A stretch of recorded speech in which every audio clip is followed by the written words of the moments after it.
These were men who knew the land better than any map, could disappear without a sound, and stayed one step ahead of thousands of soldiers.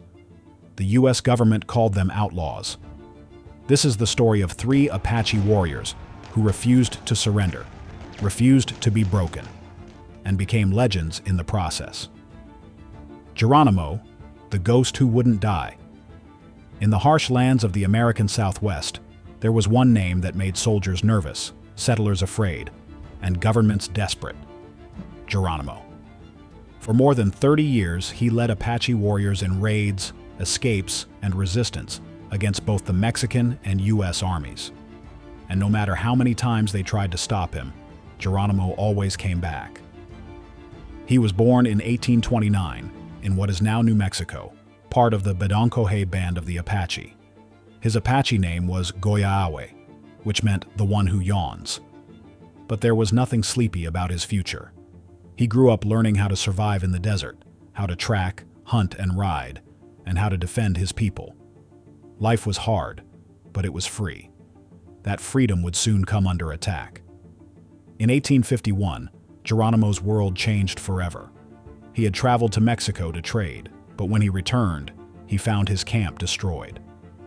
Mexican soldiers had attacked while he was gone. His wife, his mother, and his 3 children were all murdered. That moment broke something inside him. He later said, "I had no purpose left. I was like a man already dead." But instead of giving up, he turned to war. Geronimo joined a group of Apache warriors and began launching raids on Mexican towns and military posts. He became known for his speed, his ability to vanish into the mountains, and his refusal to die. He was nearly impossible to catch. He could travel for days without stopping, climb through canyons, sleep under the stars, and attack with deadly precision. Stories spread that bullets couldn't kill him. Some said he had supernatural powers. Some believed he could speak with spirits, or even turn into an animal to escape danger. When the United States took control of the Southwest, Geronimo turned his fight toward the U.S. Army too. He was captured more than once and placed on reservations. But each time, he escaped. He would lead small groups of warriors into the desert, raid nearby towns, steal supplies and horses, then vanish again. Even as he aged into his 50s, he was still outsmarting soldiers half his age. The government sent thousands of troops after him. At one point, more than 5,000 soldiers, plus hundreds of Apache scouts, were tracking him across Arizona and New Mexico. It still wasn't enough. In 1885, Geronimo escaped from the reservation again, this time with 35 warriors, 8 boys, and over 100 women. For more than a year, they traveled over 1,600 miles through the desert and mountains, raiding, hiding, and moving constantly. The army chased them across the border into Mexico. Geronimo always stayed one step ahead. His group was small, but they knew the land better than anyone, and they knew how to survive it. They were fast, quiet, and deadly. But by 1886, Geronimo was worn down. He was almost 60 years old. His people were tired. They were running out of food, supplies, and energy. After months of pressure from General Nelson Miles, Geronimo finally agreed to meet. He surrendered, but only after securing a promise that his people wouldn't be killed. His war was over. That surrender ended the Apache resistance. Geronimo and his followers were taken far away, first to Florida, then Alabama, then finally to Fort Sill, Oklahoma. He was a prisoner of war, far from his homeland. But even in captivity, Geronimo became famous. People traveled from all over to see him. He signed photos for tourists. He rode in President Theodore Roosevelt's 1905 inauguration parade. He became a symbol, part warrior, part legend, part celebrity. Still, he never gave up hope of returning home. He asked again and again to go back to Arizona. The government always said no. In 1909, after being thrown from a horse and left outside in the cold overnight, Geronimo fell ill and died at Fort Sill. His final words, according to reports, were, "I should have never surrendered. I should have fought until I was the last man alive." Geronimo's story is not just about revenge or war. It's about resistance. about a man who lost everything and chose to keep fighting, about a leader who refused to be broken. He was hunted harder than any other native warrior of his time, and yet he became one of the most iconic figures in American history. Even today, his name is used in pop culture, in movies, and even by U.S. paratroopers yelling Geronimo as they jump from planes, without knowing the man behind the name spent his life trying to escape soldiers just like them. Some even believe that his remains were stolen by members of Yale's secret society Skull and Bones, including the grandfather of President George W. Bush. It's never been proven, but like everything in Geronimo's life, fact and legend continue to blur. So, was Geronimo a hero or a threat? Was he a freedom fighter or an outlaw? It depends on who you ask. But one thing's for sure, he was the ghost the government could never kill. The Apache Kid, the deputy who turned into an outlaw, he was supposed to be one of the good guys. He wore the uniform, knew the land better than anyone, and even helped the U.S. Army track down hostile tribes. But in the Wild West, all it took was one decision, one moment, and you could go from trusted scout to wanted fugitive.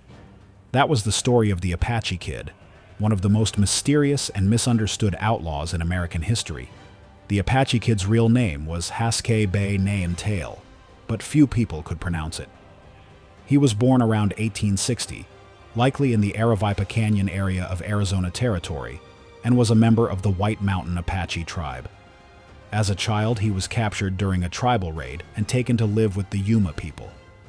Later, he was rescued by the U.S. Army and brought to the San Carlos Reservation, where he grew up surrounded by soldiers and scouts. He learned English, learned Army drills, and even adopted the name Kid, probably given to him by white officers. By the early 1880s, he had joined the U.S. Army as an Indian scout, working under the command of legendary frontiersmen like General George Crook. The Apache Kid was respected, disciplined, and fearless. He knew the mountains and deserts better than anyone, and his ability to track people across rough terrain made him a valuable asset. Some officers saw him as a rising leader among the scouts. Others feared he was too quiet, too intense. Everything changed in 1887. That year, while the Kid was away, his father was reportedly killed during a drunken fight with another Apache. According to some accounts, the Kid returned to the reservation, learned what had happened, and took justice into his own hands. He shot and killed the man who had murdered his father. Some say it was self-defense. Others say it was cold revenge. Either way, the Army didn't see it as justice. They saw it as murder. The Apache Kid was arrested and brought before General Crook's replacement, General Nelson Miles. Despite years of service, despite risking his life for the Army, the Kid was court-martialed. He was found guilty and sentenced to prison. But he never stayed locked up for long. In late 1887, the Apache Kid and several other scouts managed to escape from custody during a prisoner transfer near Globe, Arizona. The exact details are unclear. Some say the guards were ambushed. Others claim the prisoners overpowered them.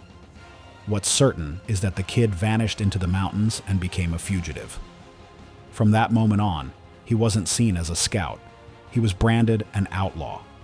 What followed was years of confusion, fear, and mystery. Ranchers and settlers across Arizona began blaming everything on the Apache Kid. If a horse was stolen, it was the Kid. If a family was found dead, arrows in their backs, it was the Kid. If someone vanished without a trace, guess who got blamed? Some of these reports were probably true. Others were likely just fear and rumor. The Kid had become a ghost story, one used to scare children and justify violence against Apache communities. He was accused of leading raids, stealing livestock, and killing settlers, but there was rarely any proof. His face was never seen, his tracks vanished in the wind, and no one could ever be sure who had actually committed the crimes. Still, the manhunt grew. Rewards were posted. Posses were formed. Officers and bounty hunters searched every canyon and cave across Arizona and New Mexico, hoping to catch the one outlaw they could never seem to find. The truth is, the Apache Kid didn't want to be a legend. He wanted revenge, survival, maybe justice. He'd been betrayed by the system he worked for, thrown in jail by the same army that once praised him. Now he was hunted like a criminal. In 1890, the Army believed they finally had a lead. A group of Apache, including the Kid, were spotted in the mountains near Fort Apache. Troops were sent in, and a firefight broke out. Bodies were found, but not his. One of the dead was mistaken for the Apache Kid, and newspapers even ran headlines saying he'd been killed. But weeks later, reports came in. He'd been seen again, still alive, still out there. This happened more than once. In 1894, a bounty hunter named Mickey Free, who had once served with the Kid as a fellow scout, claimed to have shot and killed him during a skirmish. But again, no body, no proof, and again the sightings continued. Some swore they saw him hiding in the Superstition Mountains. Others said he lived under a new name, married with children, quietly farming in Mexico. One Apache elder said he came back to the reservation decades later, wearing a disguise, just to look around. By the early 1900s, the legend had grown too large to separate from the truth. Was he still alive? Was he ever really the killer they claimed? Or was he just a man who had been pushed too far, used by one system and hunted by another? What makes the Apache Kid's story so different from most outlaws is the gray area. He wasn't a stagecoach robber or a bandit with a gang. He didn't rob banks or boast in saloons. He wasn't famous for shootouts. His story is about betrayal, survival, and the thin line between justice and vengeance. He served the U.S. Army with loyalty, then was left behind when it mattered most. He wasn't just running from the law, he was running from what the law had done to him. Today, the exact fate of the Apache Kid remains a mystery. No confirmed grave has ever been found. No official death record exists. He simply vanished, faded into the canyons, like dust in the wind. And maybe that's exactly how he wanted it. Was the Apache Kid a criminal, a victim, a hero? Maybe all three. He was a man shaped by war, grief, and a system that gave him a gun, then punished him for using it. His story still echoes through the Southwest in legends told around campfires, in old wanted posters that never got taken down, and in the silence of desert trails where no one dares to follow. Masai, the Apache who refused to be broken. Most stories about the Wild West have an ending.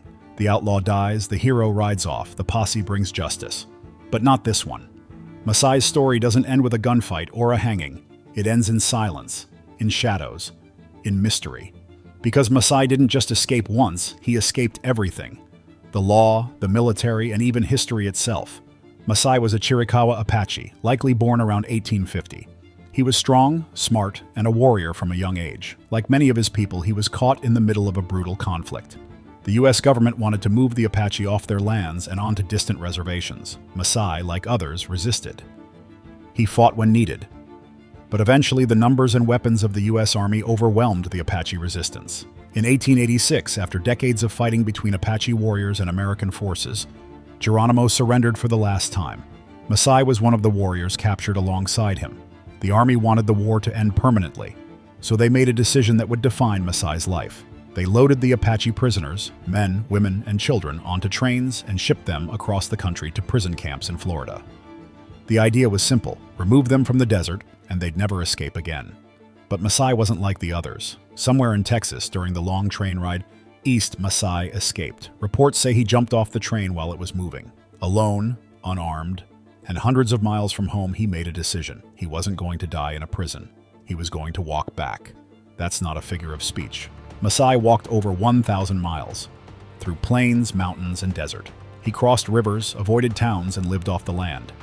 No food supplies, no map, no backup, just grit, memory, and a goal: get home. And he made it. When Masai returned to the Southwest, the U.S. Army couldn't believe it. They had no idea he was even alive. But soon, reports started coming in. Masai had been spotted in Arizona. Ranchers claimed he was stealing food, raiding farms, and hiding in the mountains. Some said he was hunting down enemies. Others said he just wanted to be left alone. The truth was somewhere in between. Masai lived like a ghost.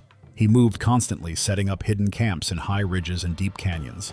He traveled at night, avoided open ground, and never stayed in one place for too long. He knew the land better than anyone, and that land protected him. Over time, Masai's legend grew. Stories spread of a lone Apache warrior who could vanish without a trace. He became a symbol of resistance, not leading armies like Geronimo, but surviving completely off-grid. He didn't just escape the military, he escaped the system. He refused to be told where to live, who to trust, or when to surrender. The government, embarrassed that one man had slipped through their fingers, tried to hunt him down. They sent soldiers, scouts, bounty hunters. None succeeded. Masai never left enough of a trail to follow. Some trackers said he moved like a ghost. One even claimed he watched them from the trees, then vanished before they could aim their rifles. In the early 1890s, the military claimed they had finally caught up with him. A group of Apache scouts were sent into the mountains and reported a firefight. They said they'd killed Masai, but just like with the Apache Kid, there was no body, no proof. And weeks later, another sighting. So the question grew, was he really dead, or just letting the stories spread to make the army stop looking? By the late 1890s and into the early 1900s, reports of Masai slowed down. Some people believed he had finally died, maybe from age, maybe from a bullet that nobody saw. But others claimed to have met him. Some said he married a Mexican woman and raised children in a remote village. Others said he came down from the mountains once a year just to watch people live the life he gave up. One rancher swore he saw Masai near the Arizona border in 1905. Older, slower, but still watching. Another tale spoke of a shadowy figure leaving food at the edge of an Apache camp, then vanishing before dawn. He became less a man and more a legend, always just out of reach. It's said that even the soldiers who hunted him began to respect him. Not because of fear, but because of how long he endured, how he never cracked. There were whispers that he helped lost travelers, patched up wounded animals, and guided children back to safety, then vanished before anyone could say thank you. What makes Masai different from other outlaws of the West is that he wasn't chasing revenge or money. He wasn't leading raids or trying to be famous. He didn't write letters, didn't pose for pictures, didn't make speeches. He simply chose freedom and paid the price of loneliness. His story is quiet, but powerful. While other Apache were forced to live and die in distant reservations, Masai chose a different path. He rejected both sides. He didn't follow Geronimo into surrender, and he didn't join raiding parties for glory. He made survival itself his mission. For almost 2 decades, no one could catch him, and no one could prove they ever did. Some say he outlived every man who hunted him. Some say he died alone in the mountains, under the stars, just the way he lived. And maybe that's the most honest ending he could have asked for. Not as a prisoner, not as a war trophy, but as a ghost the world couldn't trap. Even today, hikers claim to see strange markings on stones, hear footsteps where there should be none. A part of him, it seems, still walks those mountains.